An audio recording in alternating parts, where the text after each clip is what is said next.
大家睇呢個嘢，呢部咧就係一部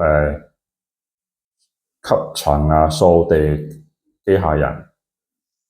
咁大家好想意思，今時今日嘅科技 AI 取代咗好多人嘅工作。呢部機械人咧，只不過係2000幾蚊咧，所以咧而家連嗰啲保安公司都做唔住。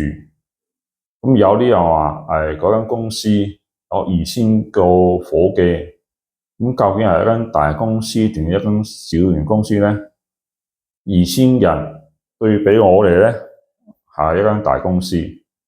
咁當然啦，佢唔做嘅有好多原因，可能嗰啲標價人工比較低啊，諸如此類啊，嗰董事啊年紀大啊，諸如此類。咁真正原因咧，只有佢嘅老闆先至知道咩問題咧。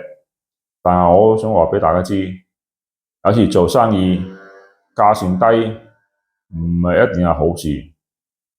如果啲生意返嚟價錢太過低，有機會只係得個做字，結果咧令到自己嘅公司唔能夠生存。